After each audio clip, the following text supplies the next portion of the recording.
The year is 2017.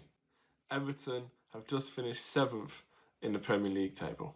They've qualified for the Europa League and their top goal scorer has 25 goals. Their squad is full of talent like Ross Barkley, Kevin Mirallas, Gerard Deulofeu and their main man Romelu Lukaku. Life is great at Everton Football Club. Now flash forward 7 years and for the last 2 seasons your top goal scorer has only got 7 goals and you've only finished with 15 goals or more once. You've been in a relegation battle for the last 3 seasons and you currently sit bottom of the Premier League. You've lost 2 games out of 2, conceding 7 and not scored a single goal. You're currently 2-0 up at home with 5 minutes to go and you lose 3-2. This leads me to the question of today's video. Are Everton doomed? Now there's 4 real key areas that I want to talk about on this video, and that is the new stadium, the transfers, the squad and the gaffer. But before we get into that, I just want to give my opinion on something that you might have seen from the other day or a few days ago. So Everton had just lost 4-0 away to Spurs and were about to get the train home from Euston Station in London. Now what was waiting for them at the train station? Well, let's just take a look.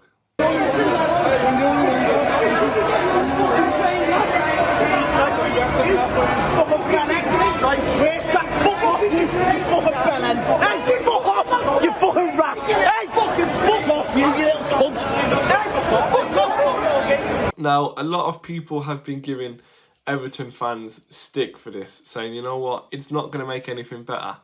And while I agree with them, yes, it probably isn't going to make anything better. Are the fans in the wrong? I don't think so. I must have spent over £1,500 last season watching Birmingham home and away, only missing 1 game. And after the season that we had last summer with Rooney and everything else, if someone said to me, you're not allowed to boo or give a little bit of stick back, you know, I'd say football fans pay a lot of money to watch their football team. The majority of football teams, like Everton, are working class teams. You know, people work all week and spend their money at the weekend watching their team play. So if you want to give it a little bit of stick, you are more than free to do so. But that's just my opinion. Anyway, back to the main topic of this video. And we're going to get straight into it with the obvious problem for Everton, their new stadium. Now, the same thing kind of happened with Spurs. You know, when Spurs were building their new mega toilet stadium, right? They had financial troubles, you know. They couldn't spend because they were putting all the money into that new stadium. And I guess you could say the same problem is happening here with Everton. Now, Everton's new stadium is going to cost around 750 million. So you can expect them to be a little bit short financially when it comes to, you know, buying players and stuff like that. However, it also doesn't help that Everton themselves are over £300 million in debt. So, you know, that's not helping with the transfer budget either. So you can kind of see why they aren't able to spend as much money as others can in the Premier League. However, this is going to link me to my next point that I want to talk about.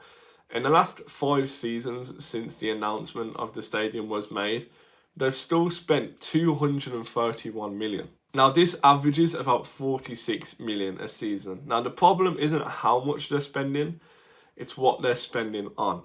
Now this links me to my second point of this video, the transfers. Now when I mean transfers, I mean specifically their incomings. Their incoming transfers have been awful now for a few seasons, and I've come up with just a few examples to talk about. So at the start of the 22 to 23 season, Everton sold Richarlison for £60 million to Spurs. So they've got a little bit of money to play with, right? They've got a little bit of money to recover, you know, another striker to like replace him. Well, Everton decided their best option was to replace Richarlison with Neil Maupay, who only scored 26 goals in 100 games at Brighton. So already not a great record. Now Maupay for Everton has scored 1 single goal. He spent the whole of last season on loan at Brentford and he's going to be doing the same again this season, the whole entire season at Marseille on loan. So that's their first error. Now in January of that same season, they sold Anthony Gordon to Newcastle for 45 million and didn't make a single signing in that transfer window. So they didn't replace Anthony Gordon, who was a key player for Everton at this point. Now, last summer, Everton sold over 80 million worth of players, including the likes of Demarai Gray and Alex Iwobi, who were two key players at this point.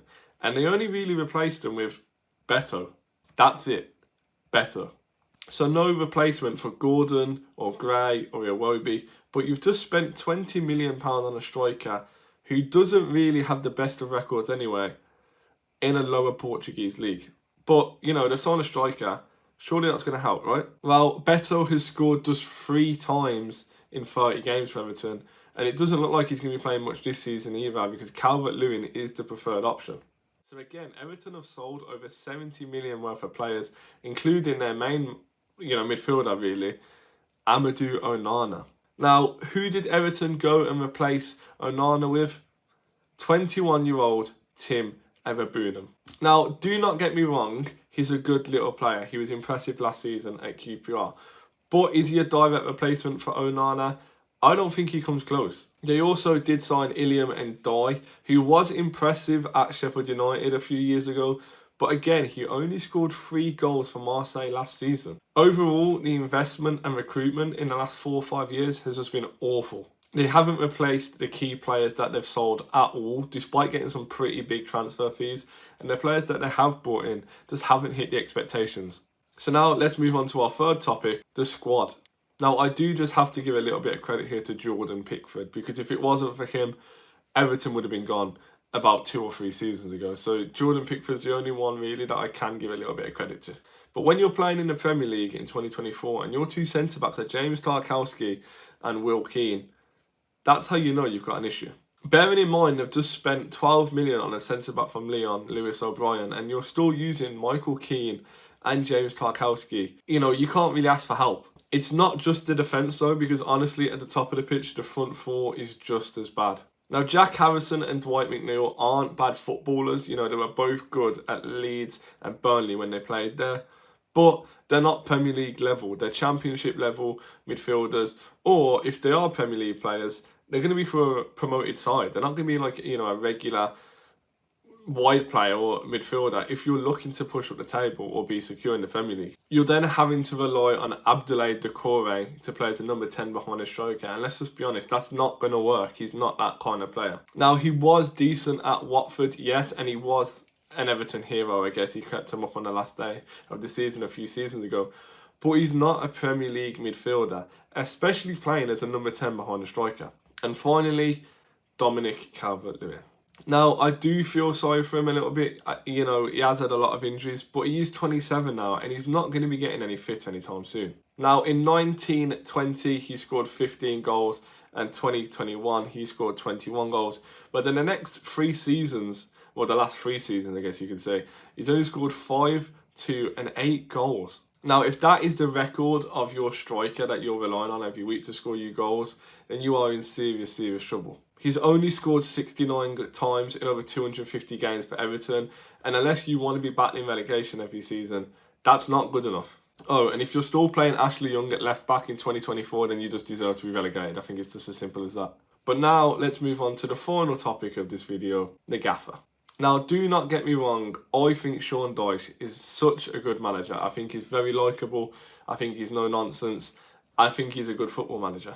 Now, I don't think Burnley ever should have sacked him, especially how much, he gave them. Of course, they finished 7th in the 17-18 season and got Europa League. So I think Burnley were wrong to sack him because he's done such a good job there.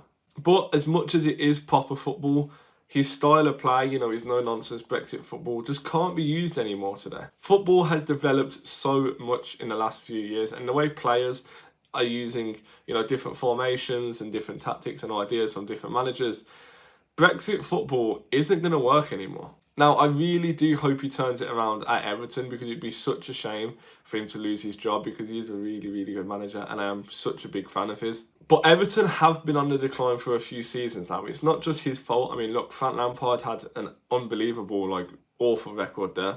I just personally think Sean Dyche isn't what Everton need right now. But then again, I don't know who's going to replace him, so I'm not much help when when it comes to having the answer. Overall, I just think Everton are in really, really big trouble. unless they sort themselves out pretty soon. I do think, honestly, they'll be in a relegation battle again, and I think they just need to hope that the 3 promoted teams are just worse than them. Because honestly, this season, I can't see Everton finishing above anyone else. But guys, that is just my opinion on what I think is happening this season with Everton. Let me know what you guys think in the comments below, because I'd love to know if you guys just think I'm overreacting. But if you guys have enjoyed this video, then please do smash that like button and consider subscribing to the channel, because we are trying to get 110 subscribers before the end of October.